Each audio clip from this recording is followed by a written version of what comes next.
बहुत बहुत स्वागत है प्यारे बच्चों आप सभी का आज की इस वीडियो में। और आज की इस वीडियो में हम डिस्कस करेंगे क्लास 11th का आपका जो हिंदी का सब्जेक्ट है बच्चों, इसी के सिलेबस के बारे में। और ये सिलेबस 2025-26 का आपका जो नया सेशन स्टार्ट हुआ है इसके लिए रहने वाला है, ठीक है। और इस वीडियो में ना सिर्फ आपको मैं हिंदी का सिलेबस बताऊंगा, बल्कि हिंदी के ग्रामर से यानी कि हिंदी के व्याकरण से कौन कौन सा टॉपिक आएगा, ठीक है, उस टॉपिक से कैसे कैसे क्वेश्चन बनेंगे, कितने कितने मार्क्स के बनेंगे, वो भी आपको बताऊंगा। और सबसे जरूरी चीज ब्लूप्रिंट। जी हाँ बच्चों, ग्रामर के अलावा किस चैप्टर से, ठीक है, और हिंदी में किस पोयम यानी कि किस कविता से कितने मार्क्स के क्वेश्चन बनेंगे वो भी आपको मैं बताऊंगा। दैट्स वाई बच्चों, ये वीडियो आप सभी बच्चों के लिए बहुत ज्यादा इंपॉर्टेंट होने वाली है, इसीलिए इसको एंड तक जरूर देखिएगा, ठीक है। चलो शुरुआत करते हैं। कोई भी डाउट क्वेरी क्वेश्चन हो तो ये मेरी इंस्टाग्राम की आईडी है बच्चों, फॉलो कर लीजिएगा, मैसेज करके पहुंच सकते हो। 11th क्लास का हमने टेलीग्राम पे एक ग्रुप बनाया है, जिसे आप ज्वाइन करेंगे तो आपको इंपॉर्टेंट नोट्स पीडीएफ और अपडेट मिलते रहेंगे, ठीक है। लिंक आपको डिस्क्रिप्शन में मिल जाएगा। और साथ ही साथ आप सर्च भी कर सकते हैं टेलीग्राम पे। और चैनल पे आप पहली बार आए हैं तो जल्दी से सब्सक्राइब करके बेल नोटिफिकेशन को ऑल पे सेट कर दीजिए। चलो शुरुआत करते हैं।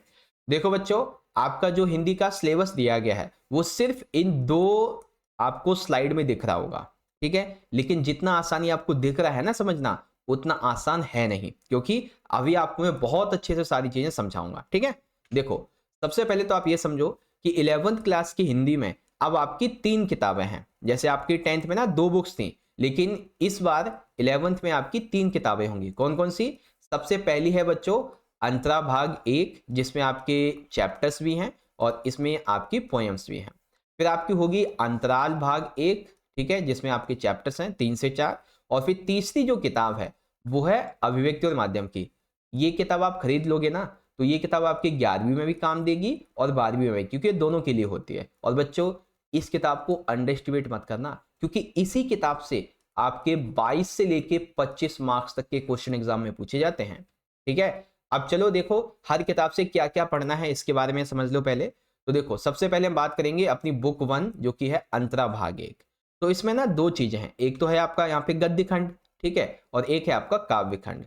तो पहले हम लोग गद्य खंड की बात करेंगे। अब गद्य खंड में हमारा सबसे पहला गद्य है बच्चों प्रेमचंद जी का ईदगाह, ठीक है, ईदगाह कहानी है, ये आपको पढ़नी है। सेकंड, अमरकांत जी का एक चैप्टर है दोपहर का भोजन, जो कि मध्यम वर्गीय गरीब परिवार की कहानी है, ये आपको पढ़नी है। तीसरा चैप्टर है हरिशंकर प्रसाद जी का टॉर्च बेचने वाले, और ये कहानी 2 दोस्तों की होती है, ठीक है, बहुत इंटरेस्टिंग है। फिर चौथा आपका चैप्टर है रांगे राघव जी का गूंगे, जो कि एक सामाजिक व्यंग्य वाला चैप्टर है।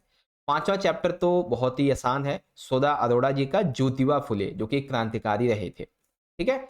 छठा हमारा चैप्टर है ओम प्रकाश वाल्मीकि जी का खानाबदोश, जिसमें भट्टे पर काम कर रहे मजदूरों की कहानी है। फिर सातवां चैप्टर है पांडे बेचन शर्मा उग्र का उसकी माँ, जो कि क्रांतिकारी बच्चे की कहानी है।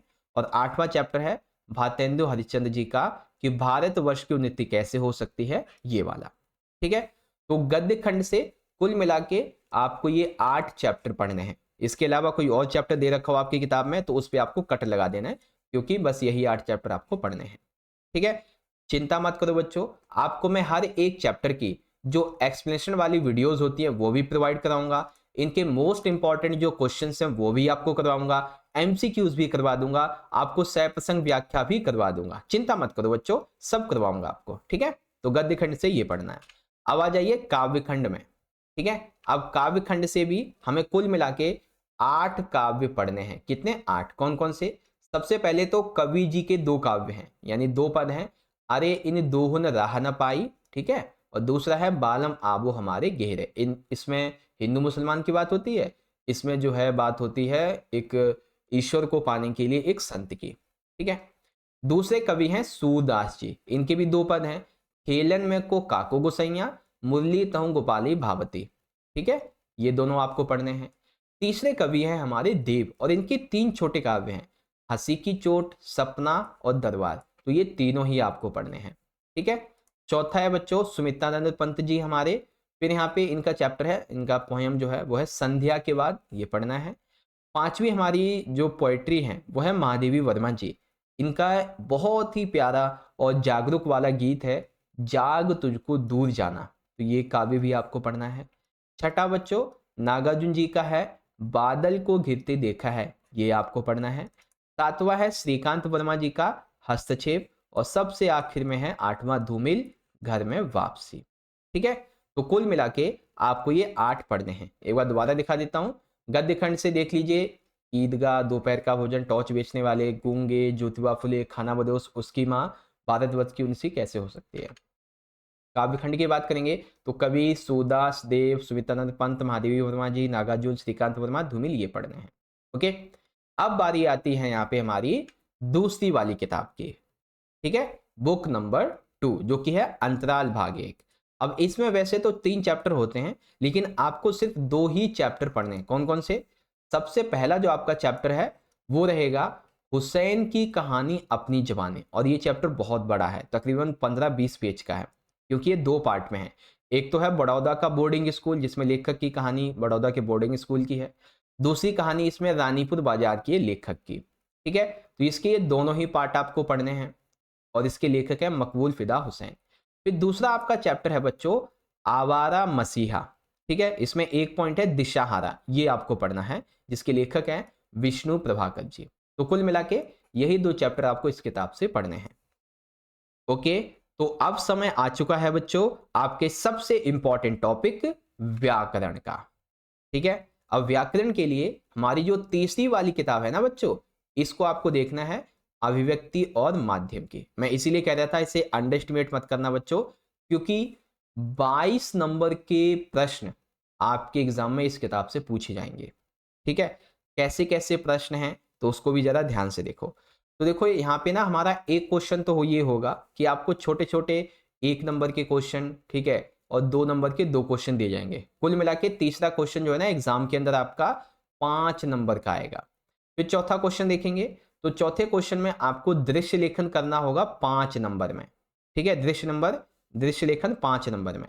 फिर आपको औपचारिक पत्र, ठीक है, रोजगार संबंधी पत्र ये लिखना होगा, आवेदन पत्र, ये भी 5 नंबर का आएगा आपका। ठीक है, अब व्यावहारिक लेखन में बच्चों जैसे प्रतिवेदन, प्रेस विज्ञापित, परिपत्र, कार्यसूची, कार्यव्रत, ये सभी करने होंगे 3 नंबर में। फिर 7वां, मतलब इसमें हमारा अगला क्वेश्चन होगा कि अभिव्यक्ति माध्यम की जितनी भी आपके चैप्टर है ना, उससे संबंधित 2 नंबर के 2 क्वेश्चन। अब आप कहोगे सर जी ये है किस चैप्टर में, आखिर कहाँ से हम पढ़ेंगे इन्हें? तो चलो इसका भी सॉल्यूशन देते हैं। अब देखो यहाँ पे सबसे पहले क्या कहा गया है, ध्यान से देखो, पाठ 1, 2, ठीक है, 1, 2 हो गया, फिर 9, 10, 14 और 15। ठीक है, तो देख लेंगे बच्चों, पाठ नंबर 1 यानी कि जनसंचार माध्यम, ये वाला आपको पढ़ना है। पाठ 2 पत्रकारिता के विविध आयाम, ये आपको पढ़ना है। ठीक है, और कौन कौन से थे हमारे, 9वां, 10वां, 14 और 15। तो चलो इसको भी देख लेते हैं। देखो ये रहा, 9वां आपको पढ़ना है डायरी लिखने की कला, 10वां आपको पढ़ना है कथा पटकथा। ठीक है, उसके अलावा फिर यहाँ पे देखेंगे 14वां हमारा है कार्यालय लेखन और प्रक्रिया, इसी में आपके जो भी कार्यव्रत, प्रतिवेदन, सूची, प्रेस विज्ञापित जो चीज़ें वो इसी में है। और 15वां है सुवृत बायोडाटा लेखन और रोजगार संबंधी आवेदन पत्र, ये इसमें है।